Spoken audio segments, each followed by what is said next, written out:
வணக்கம், welcome to the code views. Eeram படம் Tamil cinema வரலாற்றே வந்த ஃபேவரட்டான ஹாரர் ஜான்ரா படங்களை ஒன்று எடுத்து வச்சு சொல்லிடலாம். ஏன்னா அப்போ வந்து ஹாரர் படங்களை ரொம்ப ஜென்யூனா ஆத்தென்டிக்கா ஒரு ஹாரர் ஜான்ரா ஜஸ்டிஃபை பண்ற விதமா எடுத்த ஒரு படம் தான் அது. ஸோ அதுக்கப்புறம் குற்றம் 23 மற்றும் பல நல்ல படங்களை எடுத்த டேரக்டர் தான் அறிவழகன். சொல்லி ரொம்ப நாள் பிரேக் அப்புறம் இப்போ திரும்பவும் சப்தம் அப்படின்ற ஒரு சூப்பர் நேச்சுரல் ஹாரர் த்ரில்லரோட வந்து இந்த வாரம் ஃப்ரைடே ரிலீஸ் ஆக இருக்க படம். ஸோ ஃப்ரைடே ரிலீஸ் ஆக இருக்கக்கூடிய இந்த படத்தோட ப்ரீமியர் ஷோ ப்ரெஷ் ஷோ இன்னைக்கு முடிஞ்சிருச்சு. ஸோ நம்ம கிட்ட இருக்க கொஞ்சம் நஞ்ச சப்ஸ்கிரைபர் பேஸ்க்காக கஷ்டப்பட்டு யூடியூப்ல ஃபர்ஸ்ட் நம்ம தான் தமிழ் சினிமாக்கு ரிவ்யூ போனதுக்காக நம்ம உழைச்சிட்டு இருக்கோம். ஸோ அந்த வகையில சப்ஸ்கிரைப் பண்ணாதவங்க தயவு செஞ்சு சப்ஸ்கிரைப் பண்ணிக்கோங்க. மேலும் மேலும் உங்க சப்போர்ட் தேவைப்படுது. டக்குன்னு ரிவ்யூக்குள்ள போயிடலாம். சப்தம். ஸோ படத்தோட டைட்டிலுக்கு ஏற்ற மாதிரி சவுண்டை வச்சு தான் படத்தோட பிளாட்டே. ஸோ ஆதி ரூபன்ற கேரக்டர்ல வராரு, ஒரு paranormal investigator. So paranormal investigator நிறைய பேருக்கு தெரியும், தெரியாதவங்களுக்கு சொல்றேன். ஸோ ஒரு கோஸ்ட், ஒரு பேய்களை பத்தி, அமானுஷம், நெகட்டிவ் எனர்ஜி இதெல்லாம் வந்து பாத்தீங்கன்னா சயின்டிபிக்கலா ப்ரூவ் பண்ணக்கூடிய ஒரு இன்வெஸ்டிகேட்டரா வராரு. ஸோ பல படங்கள்ல பார்த்த மாதிரி இவரு நிறைய இங்கிலீஷ் படத்துல பார்த்தோம்னா நிறைய எக்யூப்மெண்ட்ஸ் எல்லாம் தூக்கிட்டு தான் வந்து அந்த பேய் இன்வெஸ்டிகேட் பண்ணலாம் வராரு. ஆனா இதுல என்ன புதுமையான விஷயம்னா சவுண்டை வச்சு பிளே பண்ணிருப்பாங்க. அதாவது அல்ட்ரா சவுண்டை வச்சு அந்த வந்து அந்த நெகட்டிவ் எனர்ஜியோ இல்ல கோஸ்டோ என்னமோ சொல்லப்படுற வெண்ணம் ஃபார்மேட்ல இருக்கிற நெகட்டிவ் திங்ஸை வந்து அவர் வந்து எஸ்டாப்ளிஷ் பண்றது தான் வந்து அவரோட கேரக்டர் பிளாட்டாவே ஆர்க்காவே இருக்கு. ஸோ அந்த வகையில டைரக்டா வந்து ஃபர்ஸ்ட் ஆஃப் ஃபுல்லா பாத்தீங்கன்னா அறிவழகன் எந்த ஒரு வேஸ்டட் ஃபுட்டேஜும் வைக்கக்கூடாதுன்ற முடிவா இருக்காரு. ஸோ ஹாரர் ஜான்ராக்கு என்ன ஜஸ்டிஃபிகேஷன் டு த கோர் பண்ண முடியுமோ அதை பண்ணணும்னு நினைச்சிருக்காரு. ஸோ ஃபர்ஸ்ட் ஆஃப் வந்து டைரக்டா ஸ்டோரிக்குள்ள ஃபர்ஸ்ட் 5 நிமிஷத்துக்குள்ளே போயிடுது. சீக்வன்ஸ் ஆஃப் கொலைகள் நடக்குது. லக்ஷ்மி மேனனை ரிவால்வ் பண்ணி தான் கதையே நகருது.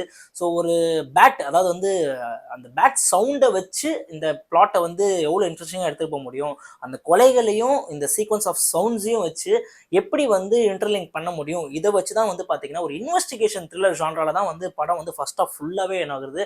சீட் எட்ஜில் வந்து ஃபர்ஸ்ட் ஆஃப்லேருந்தே உட்காருவீங்கன்றது எந்த சந்தேகமே கிடையாது. ஏன்னா இன்வெஸ்டிகேஷன் அவ்வளோ வந்து பரபரப்பாக போயிட்டு இருக்கும்.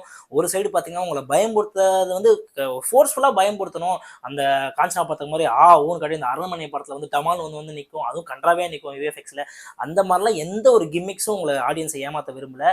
பேய் படத்தில் முக்கியமாக சக்ஸஸ்ஃபுல்லாக வர ஒரே விஷயம் என்னன்னா பேயை காட்டவே கூடாது. அந்த வகையில் அந்த ஒரு பாயிண்ட்டை பிடிச்சிட்டாங்கன்னா இந்த ஹாரர் ஜான்ரா பயங்கர ஹிட் ஆகிடும்.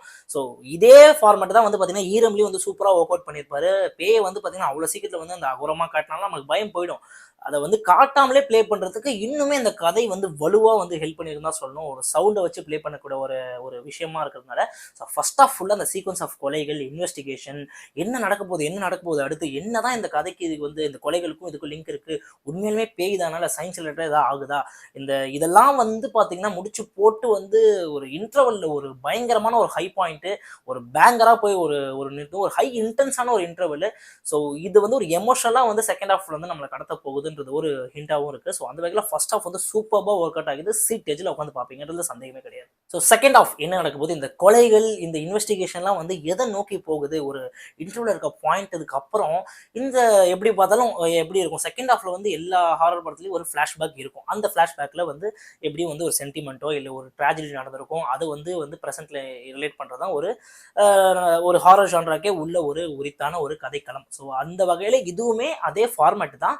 பட் இன்னும் வந்து டிஃப்ரெண்டா வந்து ஸ்கிரீன் பிளேல வந்து சூப்பரா பூந்து விளையாடிருக்கா சொல்லுவோம் அறிவழகன். ஸோ அது தெளிவா தெரியுது. இத்தனை வருஷம் எடுத்த ஹாரர் ஜான்ராலாம் வந்து எல்லா படங்கள்லையும் வந்து டிஃப்ரெண்டா இருக்கணும், ஆடியன்ஸை ஏமாத்தாம டு த கோர் ஹானஸ்டா இருக்கணுன்றதுக்காக ஸ்கிரீன் பிளேல ரொம்ப மெனக்கெட்டு இருக்காரு, ரொம்ப எழுதியிருக்காரு. ஒரு உழைப்பு தெரியுதுன்னு சொல்லலாம். இவ்வளவு நாளா வந்து வெயிட் பண்ணி ஒரு ஹாரர் படம் எடுக்கணும் அப்படின்றது வந்து ஒரு நல்ல ஒரு உழைப்பு தெரியுதுன்னு படத்துல சொல்லலாம்.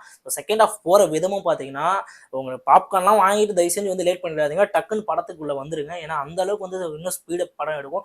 இன்வெஸ்டிகேஷன் முடிஞ்சதுக்கு அப்புறம் இந்த ஃபிளாஷ்பேக் வந்து எவ்வளோ இன்டென்ஸா எமோஷனலா உங்களை கேரி பண்ண முடியுமோ அவ்வளோ எமோஷனலா கேரி பண்ணும். ஸோ எமோஷனும் ஒர்க் அவுட் ஆயிருக்கு, ஸோ கதையும் ஒர்க் அவுட் ஆயிருக்கு. எல்லாமே சேர்ந்து ஒரு சூப்பரான ஒரு கிளைமேக்ஸ் எப்படி வந்து மாயால ஒரு ஒரு பியூட்டிஃபுல்லான ஒரு கிளைமேக்ஸ் வந்து முடிச்சிருப்பாங்களோ.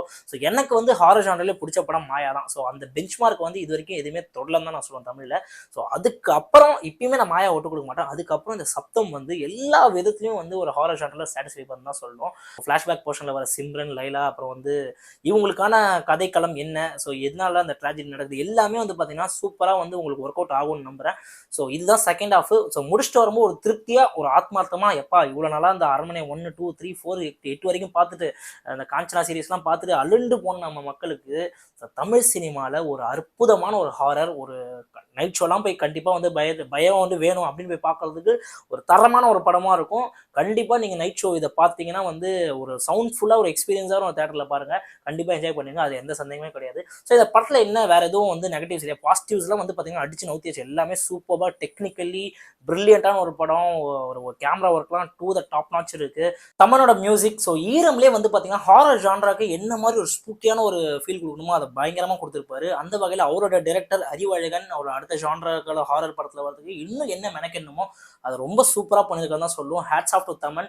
ஸோ பாடல்களும் வந்து அந்த கிராணி பாடலும் சரி, அந்த ஃப்ளாஷ்பேக்கில் 2 பாடலும் சரி, நல்லாவே வந்து கதைக்கு ஏற்ற மாதிரி சூட் ஆகுதுன்னு சொல்லலாம். அந்த வகையில் தமன் ஸோ டெக்னிக்கல் க்ரூ எல்லாத்துக்குமே ஒரு பெரிய hats off. Cast and crew எல்லாமே வந்து பார்த்தீங்கன்னா நாட் வேஸ்டட். எந்த சீனுமே வேஸ்டட் சீன் கிடையாது. ஸோ ஸ்க்ரீன் பிளே வைஸ் எல்லாத்துக்குமே வந்து சூப்பராக ஒர்க் அவுட் ஒரு பெரிய பெரிய பாசிட்டிவ். ஸோ படத்தோட நெகட்டிவ் என்னன்னு பார்த்தீங்கன்னா விஎஃப்எக்ஸாக தான் சொல்லுவோம். ஸோ படத்தோட பட்ஜெட் கன்ஸ்டன்ட்டாகவும் சரி, தமிழ் சினிமாவில் இது ஒரு பெரிய வந்து ஒரு குறையாக தான் இருக்குது. நல்ல நல்ல படங்களுக்கு இந்த பட்ஜெட் கன்ஸ்டன்ட்னால விஎஃப்எக்ஸ் பண்ண முடியாமல் போகுது. அந்த வகையில் இந்த விஎஃப்எக்ஸ் இந்த பேட் போர்ஷன்ஸ் ஆகட்டும், இன்னும் பல விஎஃப்எக்ஸ் அந்த மெயினாக வந்து விஎஃப்எக்ஸ் நோக்கி சில கதை களம் இருக்குது.